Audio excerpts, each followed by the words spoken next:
further ado, let me get the discussion going. Good morning, everyone, and thank you again so much, Evelina, for those opening remarks. That leaves then to me the task of introducing and moderating our discussion of today, to include an introduction of our two invited speakers.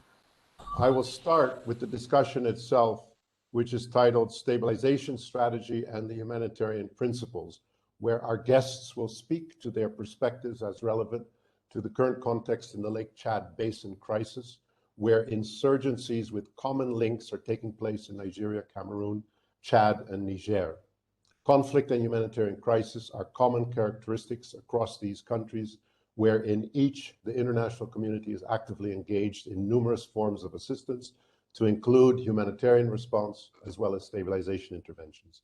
For this session, I will assume a basic understanding amongst our audience regarding the context itself. The key point I would like to raise as introduction, and in the spirit of an honest and frank discussion, is to acknowledge that depending on the context, there can exist a fundamental disconnect between the two approaches, where on the one hand, humanitarian action is expected to be implemented in accordance to the key humanitarian principles, in response and proportionate to identified needs, while on the other hand, stabilization initiatives are shaped by political priorities and objectives.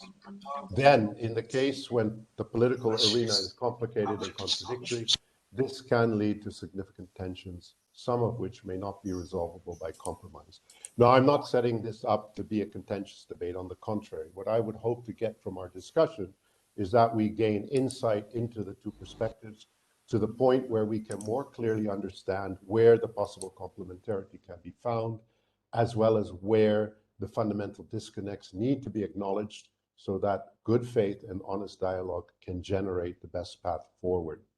I could go on, but this is not my platform. Rather, let me hand over to our guest speakers by quickly introducing them to the audience.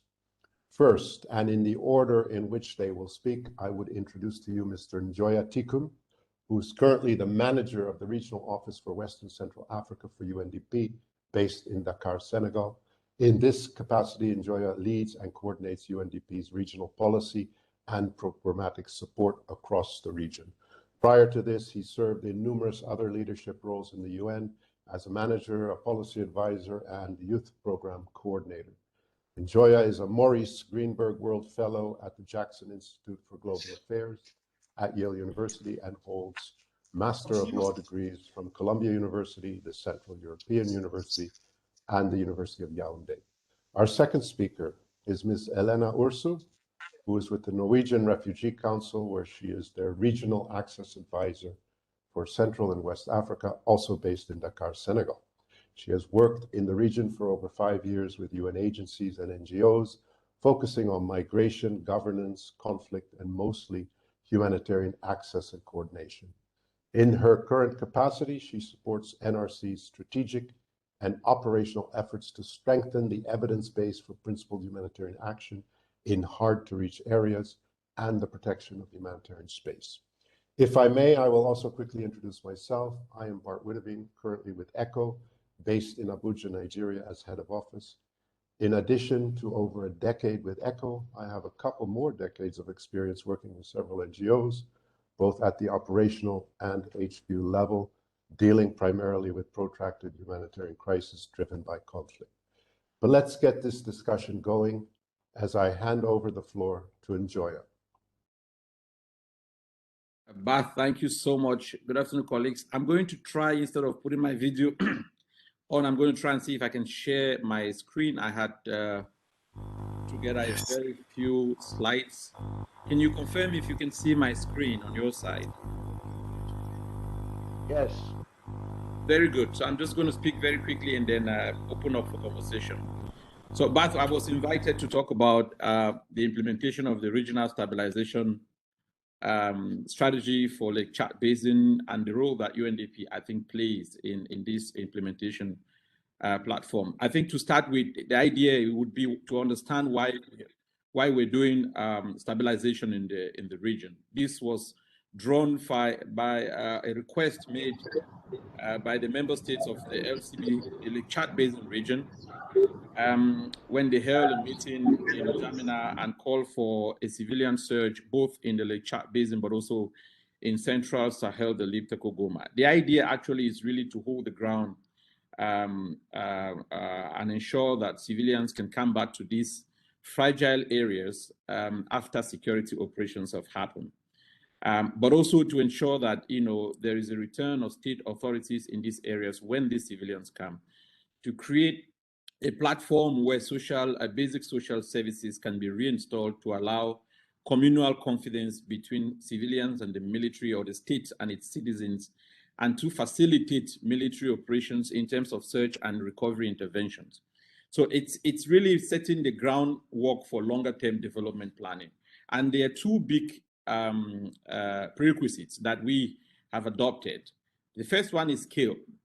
So to focus on a couple of sites at the same time as a way of also providing some kind of a security barriers for incursions by Boko Haram and other extremist forces. But to do this at a speed that allows these areas that have been rehabilitated or stabilized to serve as a return ground for those who are currently internally displaced or cross-borderly displaced on a voluntary basis, obviously. The timeline we put for stabilization is between 6 to 18 months, and we call it immediate stabilization.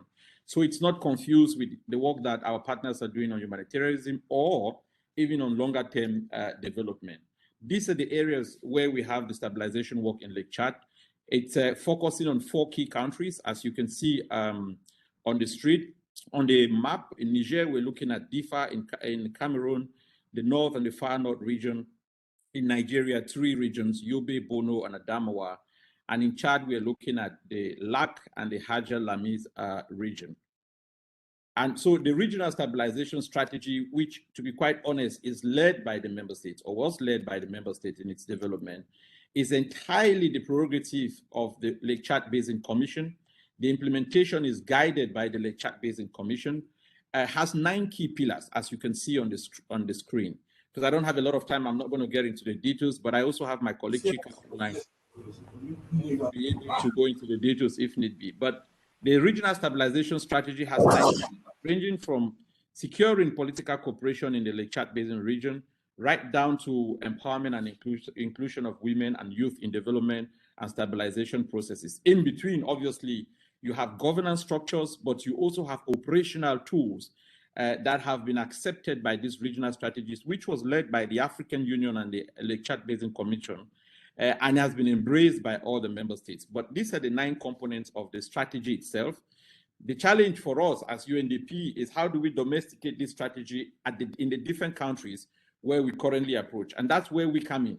The support that we provide, for us, is couched under 3 key programmatic areas, primarily aim at re-establishing security and a minimum level of living condition through state authorities. It is the state that is doing the stabilization work. The regional stabilization strategy, the way it's domesticated in the 3 countries, is through a facility that UNDP has set up, which is really an operational arm supporting the state in delivering. The first part of that programmatic support is service delivery.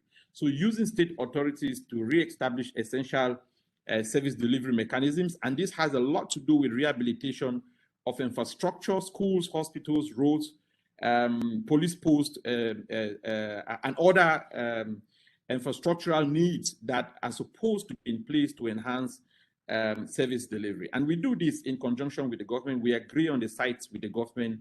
The government leads in the processes, and we provide the operational mechanism. The second part, after we've rehabilitated some of these infrastructures, is ensuring that we inject economic livelihood into these communities as they come back voluntarily, that they are able to have a sustainable living through cash for work activities, through small grants and cash provision to small and medium-sized enterprises, community-based organizations. So it's a little bit of rejuvenating the economic livelihood in these stabilized communities after the infrastructural part has been completed. And the third one, obviously, is to ensure that there is some kind of a social cohesion and social contract that is ongoing in a revolving pattern with government and the state authorities, in a way advancing access of issues of justice, right-based, human right, inclusion, but really to create the conditions necessary for citizens to have a better contract with their states, and in that way serve as a preventive mechanisms for rotating incursions by the insurgents in the region. So a little bit of some of the examples of what we have done. This is a snapshot of what we've done over the past 2 years in Lake Chad Basin. I won't read all of them in details. I've tried to share the slide with colleagues, and I will send it again so that they can share it with all our participants who are interested. But you will see that we've even gone to certain places and constructed solar panel light to electrify, using renewable energy to electrify communities. If what you see on the map is a before and after picture. This is what Bono looks like, Banki in Bono looks like before we started stabilization. And this is what it looks like today in 2022, after we've done 18 months of stabilization in this region. And how did we get here? We got here by doing this, by working with the local government to identify the needs of the communities and constructing, whether it's in market stores, housing for those who would be returning, hospitals and facilities that I have mentioned earlier. In other parts of the stabilization region, for example, in Chad, we focus more on, in this case, rehabilitating the educational sector. This is where children used to operate and study, and this is what we were able to do with our partners to get them a proper shelter for them to continue to have the education that they deserve. One key thing to mention before I stop is the fact that we are not necessarily going to a no man's zone to do this stabilization work. We're looking at places where the security forces in the country have already gone ahead and provided basic security, where communities are already there, but most of the communities had fled and would love to come back, but the basic social services are just not there, and the security apparatus are not there. So we go in and provide these services with the hope that it then facilitates voluntary return of those that have been displaced that would like to come back, with, of course, a full cognizance of the fact that governments in this region and our role as UN is to continue to make sure that they respect the basic humanitarian principles as they go ahead and conduct the voluntary return. UNDP in itself is not involved in returns of people. This is the role of the government. It's not something we do. We just prepare the ground and the localities that should facilitate the return of citizens. I know there are a lot of questions around security in the areas that we have stabilized or where we are stabilizing. I'll be happy to discuss those questions. But my last slide is really the joint action plans that have become our modus operandi on the ground. The joint action plans allow us to identify activities in each of these regions that we are working in. Right now, what you see on the screen are the number of ongoing joint action plans that are being implemented through stabilization facility in the 4 countries of the region. A bigger component of this stabilization work is what LCBC does for us at the regional level. LCBC coordinates with the military, the MGTF faction. LCBC is responsible for coordinating with humanitarian, the work that we do regionally with humanitarian actors.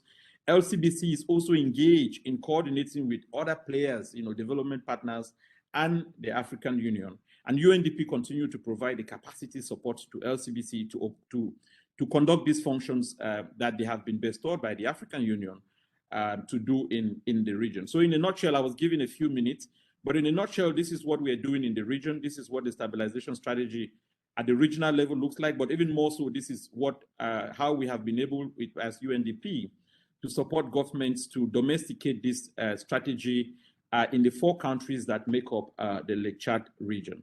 But I hope I've not gone beyond my time, but I can stop here and then I'll be happy to come back and interact. Thank you.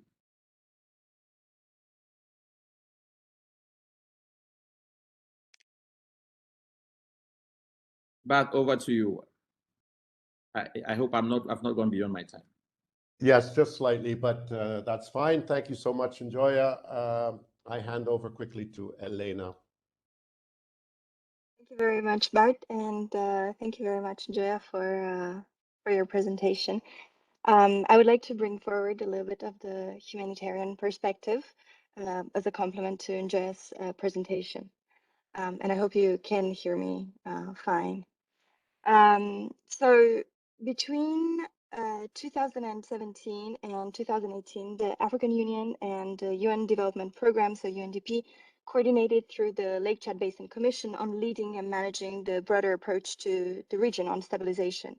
And the outcome was a strategy that sought to establish a common approach and inclusive framework for stakeholders to transition from stabilization to early recovery.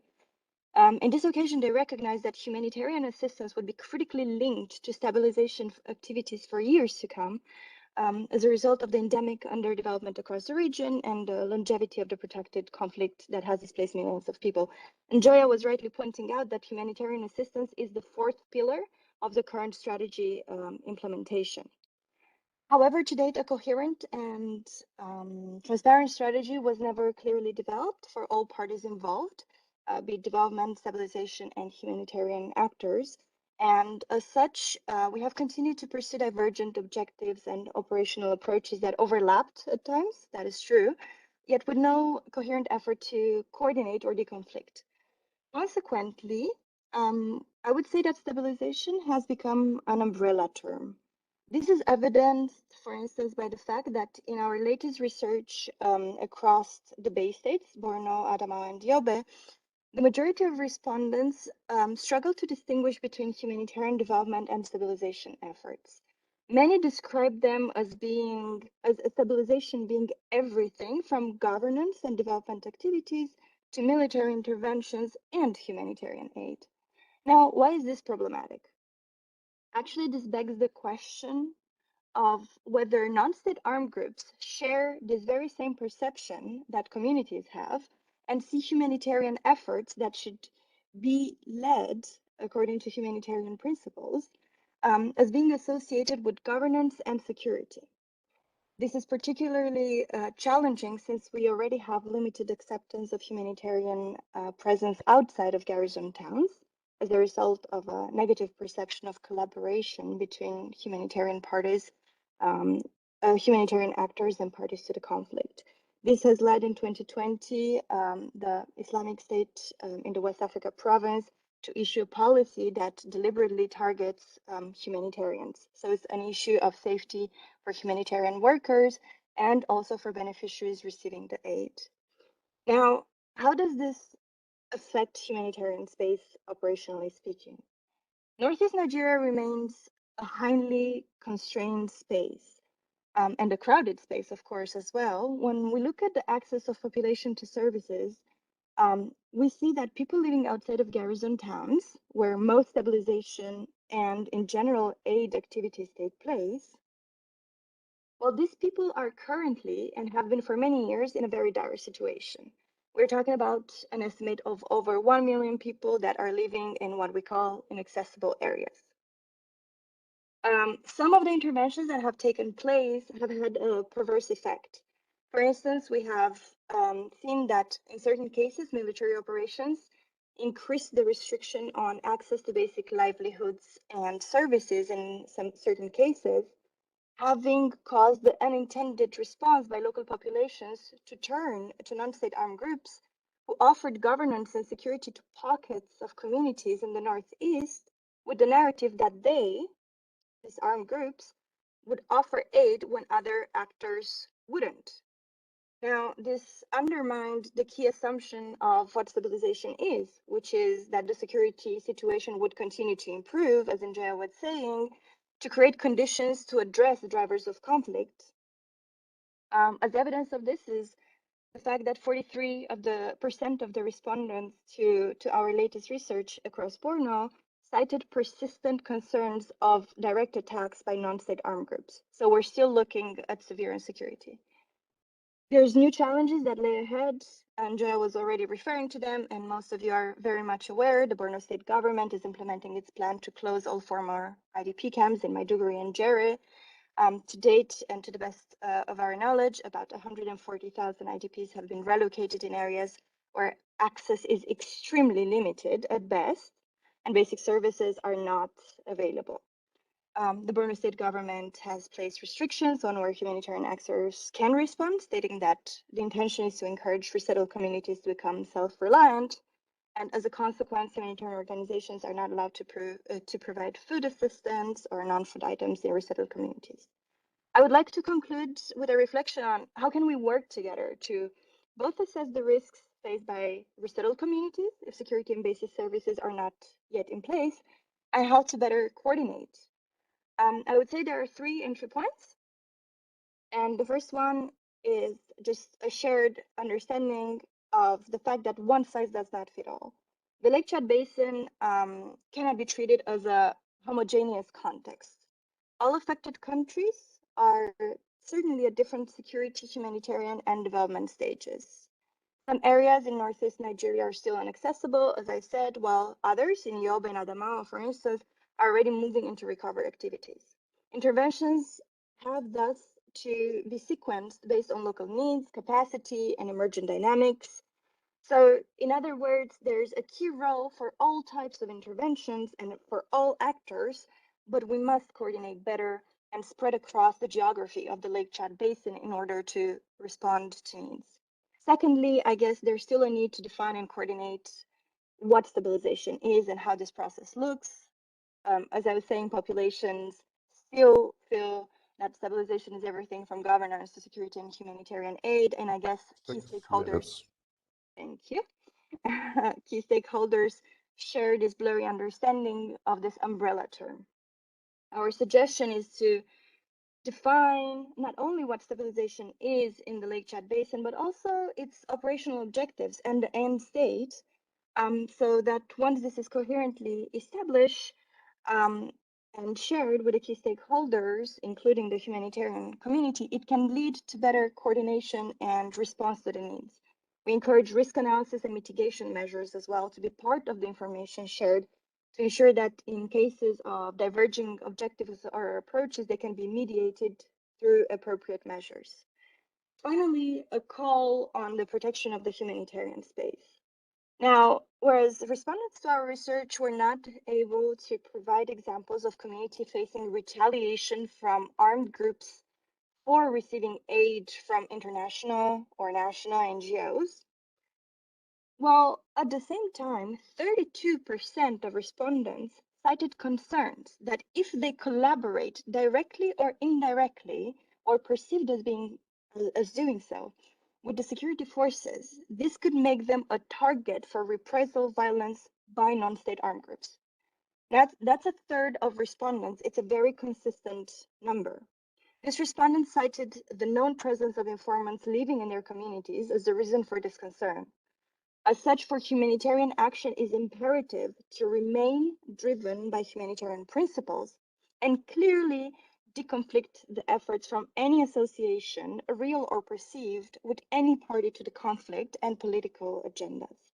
And finally, I would guess there is a call for the respect of the do no harm principle. The perception of supporting either side of the conflict could result not only in a risk for humanitarian actors, but for civilians and beneficiaries of aid themselves, which is something that all of us could and should, actually must, mitigate through conflict sensitivity, the strict respect of do no harm, and all of this are asks that can be achieved through more straightforward and transparent coordination. Thank you very much, and I'm available for any questions and exchanges, and I hope I didn't go over time.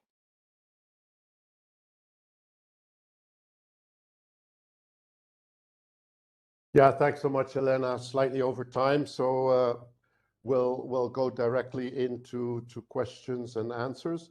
I'll take advantage and start off with the question. Njoya, you gave a clear narrative on what the strategy is and how it is meant to be deployed.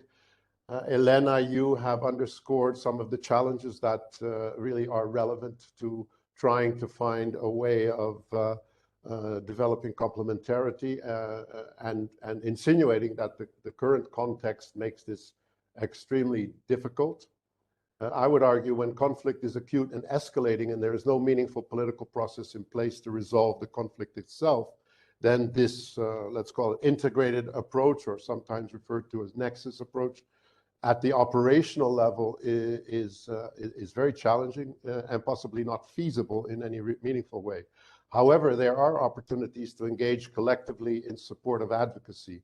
to include humanitarian advocacy? Is this an area of potential complementarity? I could imagine that both approaches must contend with government ambitions that from our own analysis and perspective may not necessarily support our respective objectives in efforts to leverage a common voice with the option to influence the government actors and their decisions, offer an opportunity to collaborate. If I could start first with Elena. I'm very sorry, Bart. The connection broke for the last 20 seconds. If you could just repeat the question. I'm very sorry. So I'm not sure where I dropped off, but if I'll focus on the question part where I can imagine that that both approaches must contend with government ambitions and priorities that from our analysis and perspective, and hopefully we could have a common analysis, may not necessarily support our respective objectives in efforts to leverage a common voice with the option to influence the government actors and their decisions, offer an opportunity to collaborate. Yes, thank you very much. I would say that from my understanding of what stabilization is and looks like in the Lake Chad Basin and in Joe's presentation, and from our stance as humanitarians who are leading principled action, we do have two coherent and well-aligned objectives for those who respond to needs and to ensure that by doing this, we're protecting civilians and we're not causing any harm. So I would say these are very strong unifying factors in spite of those that can be divergent approaches or divergent macro objectives that are aligned to different strategies, that we can agree. And I would say this unifying factors, those of protecting civilians and actually responding to their needs, whatever these needs might be in different phases and different geographies of the Lake Chad Basin context and space, those can be used to leverage to be leveraged and to influence the other key stakeholders that are actually shaping our operational and strategic space, including, of course, the position of authorities and so on and so forth. I would say from the humanitarian perspective, we do understand very clearly that there is a role, as I was saying, for all actors that are supporting in any way or form with assistance and aid communities. However, I would say strategically we can be unified by the elements that I put forward.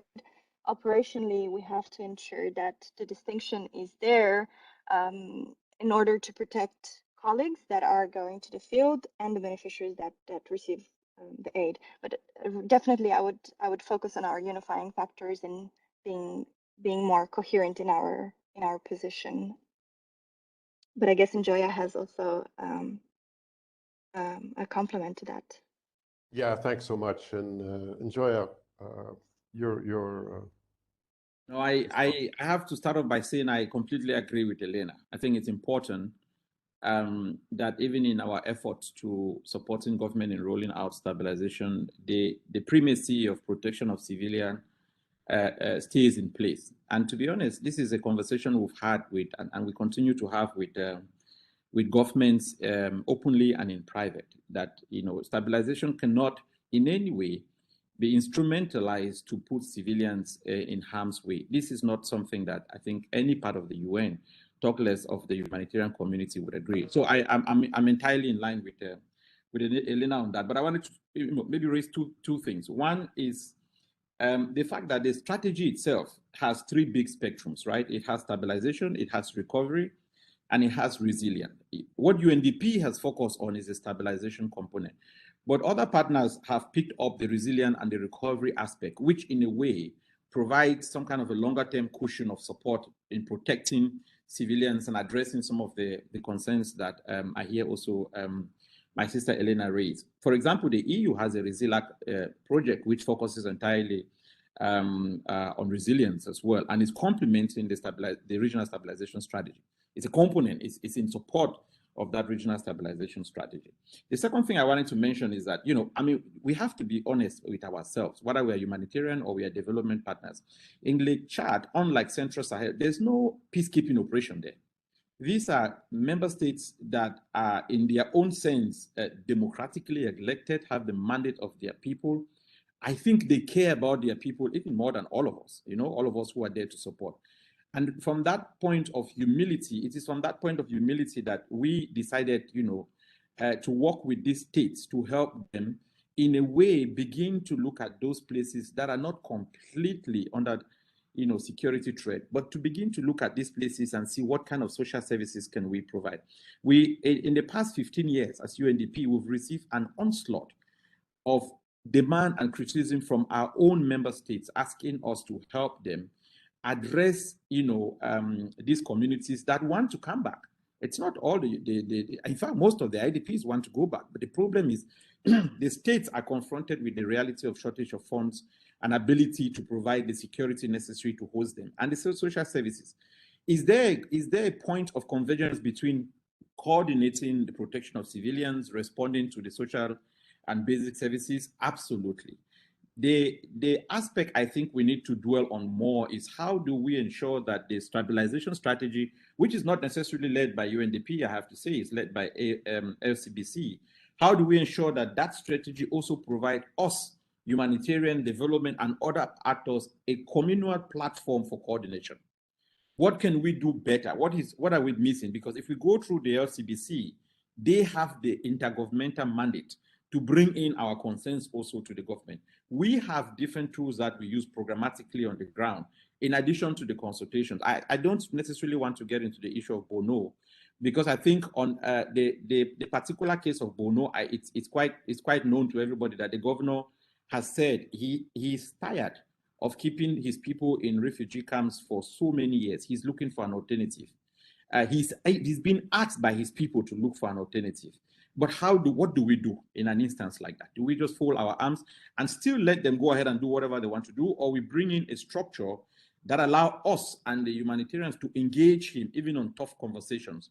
So as he struggles to facilitate, I hope, voluntary return, that it's done in the concept and the principles of humanitarianism. So for us, this is really how we got into this support program. I see huge complementarity between what the stabilization program offers and what our humanitarian colleagues and partners are working on. We've begun to have deeper conversations now at the LCBC level on how we can use that platform to coordinate the aspects where we still have a little bit of divergence, how we can use that platform to coordinate and get our governments to begin, to push the ladder on respecting some of these key principles. But it's not going anywhere. Even if UNDP were not there today, there's no saying that the government of Nigeria or the Borno state will not continue to do what it's doing. We cannot control them. These are elected government. But anyway, let me stop there, and we're happy to continue to engage with colleagues. Thanks for that, Njoya. I think, yeah, I mean, at an intellectual level and in terms of logic, program logic, these points are all very understandable and I think legitimate, and I'm encouraged to see how we can build some type of coherence with each other. However, the big challenge is the environment itself. As you mentioned, Njoya, it is the decisions that the governments make, and I would remind all of us that the governments are also belligerent to the conflict, so that is also a fundamental complicating factor.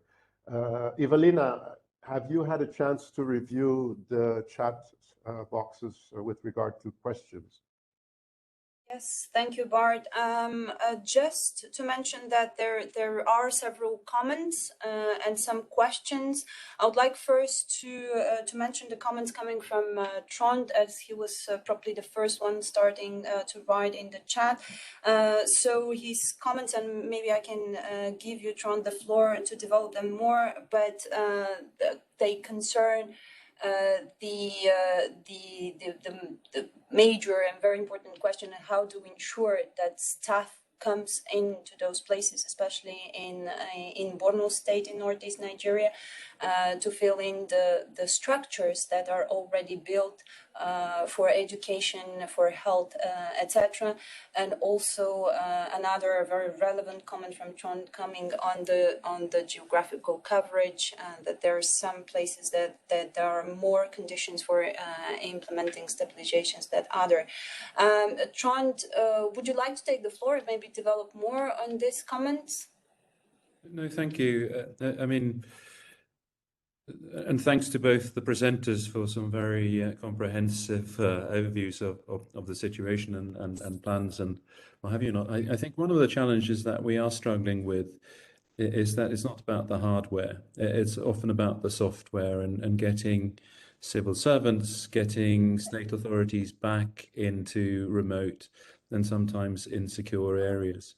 And we often see that there are, when our partners, the NGOs, pull out of areas, even if there are the best intentions from government, at least according to the rhetoric, there is little or no ability to ensure that there is actually staff in the areas where they pull out. So I think finding ways to incentivize government employees coming back is one thing. I think the other aspect of it is that they might actually be voting with their feet in terms of potentially then feeling that areas are insecure. They might be remote, they might be difficult for all sorts of reasons, but I would suspect that one of the reasons why they don't come back in numbers is potentially then insecurity. Thank you. Yeah, thanks, Trond. Evelina, do we have time for some more questions? I think that we have some time maybe to address. There are two questions, if I can summarize them well, in the chat. One is mostly to Enjoya, linked to, well, what is very concrete question. What is the approach when beneficiaries are selected for livelihoods activities? And another one again for Enjoya, what about the role of the multinational joint task force in the stabilization? These are very concrete questions. If Enjoya can take them, and I'll just use the time just to mention another question linked, which is mostly for Elena, about the statements mentioned that some people are of the displaced people want to go back. Do we have? Can we be sure that these statements are accurate in gathering the opinions? I know that Elena, in your study, you've done consultations with beneficiaries. If you can elaborate on the second question, thank you. And I think that once we address those questions, we will have to wrap up and finish the discussion. Thank you.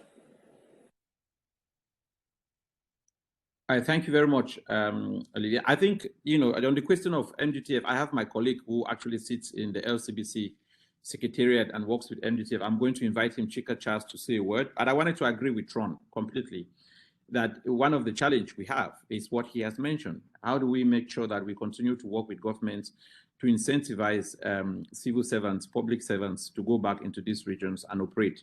This is an ongoing conversation. We have different tools we have used. Thus far, in the 4 countries, we've seen some success. But Tron, this is, I agree with you, it's a continuous struggle. It's also an area where I think if we have our humanitarian partners on board, perhaps the pitching to the government might be much better. And, I know that the question is to Elena, but the question on how do we know that people would want to come back? I'm just asking myself, if we are in this development business and we've lived in this region, I come from the Lake Chad Basin personally, and I've visited almost all the refugee camps in this region. I've stayed there for almost 5 months. I have not seen a single refugee who has said they want to stay in the refugee camps for 7 years. None. Unless they're not human beings. And it appalls me for us to think that there will be people who want to leave. We don't even need a report by Elena to tell us that. It's a fact. It's my region. I have brothers and sisters who have been in refugee camps, and the first thing they will tell you is that if they have an opportunity, they want to leave and go and be hosted by a community. But anyway, I'll let Elena talk about that since she did the study. Can I please, for 1 second, invite Chika to talk about MJTF before we pass it over to Elena. Chika, please. Thank you. Thank you very much, Inja. Thanks, colleagues. I think on the question of the role of MNJTF on stabilization, there's no really something we can pinpoint and say this is the role of the MNJTF in supporting UNDP stabilization. Rather, what we do with MNJTF is to provide them the opportunity to understand and learn their role in strengthening their relationship with the communities on the one side, but also their role in understanding humanitarian principles and working with humanitarian actors better. What also we could point is also in terms of what Njaya mentioned initially around minimum security for the areas that UNDP is implementing stabilization. The MNJTF, of course, do help in terms of providing us a quick assessment on the areas that there are minimum security for us to make informed decision in terms of our stabilization intervention. Of course, that is in collaboration with the governors of the affected territories and all the local actors that are involved. So this is, in a nutshell, how we engage and support the MNJTF. Over to you, Njoya.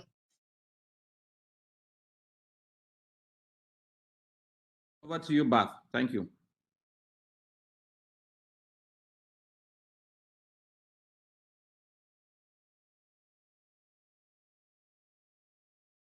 Maybe if Elena, you can briefly add to the comment on the precisely the researches that were done with the beneficiaries and to what extent we can trust that they would come back. The comment from Enjoy is very valid. Of course, people don't want to live in IDP camps, and I think that looking also following the comments that are coming up in the chat box, the worries here is whether the places that are selected are secured enough, and whether these people are well informed that there might be potential risks if they leave the camps. Otherwise, I think that we all agree that there would be interest and willingness to start the normal life again. Elena, would you like to add something on that point in particular? Thank you. Thank you, Evelina. Thank you, everyone, for the questions. Just to pick up on the last reflection you have shared, Evelina, that's exactly the point. I would guess every single organization that brings any assistance or aid to the populations in the Lake Chad Basin does it with the spirit of protection and of having beneficiaries live a dignified life under dignified conditions. So we are not advocating for any particular solution. What we are advocating is for the rights of people to be respected, right? NRC's tagline is rights respected, people protected. And I guess this applies so very much to the Lake Chad Basin scenario and context. Whereas we do have, and I agree with Njoya, we do have evidence that people would like to return to areas of origin or to move elsewhere outside of IDP camps and outside of areas in which they have been displaced. We also have evidence from the research that people are not fully informed about the conditions that they will have encountered, and what we have even stronger evidence about and knowledge, I would say, as the entire community that is also participating in this dialogue, is that access to basic services is not formalized and is not concretely available to people in remote areas. So I would say this is the most important concern that we share at this point and that we want to bring forward. The fact that, again, there is no one solution to every single context. It has to be modulated and it has to be sequenced. The most important thing is that people's rights are respected and people as such are protected. They're not exposed to further risks. There are humanitarians who are gathering evidence about this. We do not have, to the best of my knowledge, concrete numbers. We do have anecdotal knowledge, and we know that people are not sufficiently informed about what is waiting for them in the new areas. There's also issues concerning overcrowded spaces and overcrowded areas of return where, for instance, basic services exist, but they're not sufficient to respond to incoming populations. So I guess it's a very complex dynamic to answer to the question. We do not have numbers about who wants to return and where to, but we do have some of this anecdotal knowledge and some of the discussions that we had with people, and they are not very encouraging in terms of the information that they have available, as well as the access they will have to protection and basic services. Thank you very much, Elena. I would like to say that we have a very limited time left, so we can wrap up the discussion and thank everyone for the participation. Bart, would you like to take the floor for some closing remarks? Yes, thanks, Evelina. I dropped off briefly, so I apologize. And unfortunately, at a point where some very interesting made said with time having run out, and probably with so much today, hope that we Bart, I'm afraid that the connection is very bad. Situation in particular in Borno. I think Trump was to make the point that we need to differentiate. The connection is very bad. Okay, then I would defer the closing comments to you. I apologize for that. I think it get it better. Can you try again? Yeah, there's not much I can do. Are you hearing me now? Okay, thank you. So yeah, just to get to the point I'm trying to make, I hope that we can come to some common contextual understanding, recognizing that the situation in the Northeast, in particular in Borno, is very complicated. The conflict remains acute. There is no real resolution in sight, certainly not in the short or medium term, and the potential for further escalation is more probable than the opposite. So I think all the more importance for us as respective actors in this complicated arena to find ways to leverage each other, or at least not to contradict each other. I thank all the speakers for their contributions, and hopefully this will contribute to the ongoing discussion as we move forward. Thank you so very much. Thank you again for your participation. I think that it was very interesting discussion, and let's hope that it will continue. Have a very nice day. Thank you very much, and thanks, colleagues, for the time. Thank you very much. Have a good day ahead. Thank you. Bye-bye. Thank you. Thank you. Bye. Bye-bye.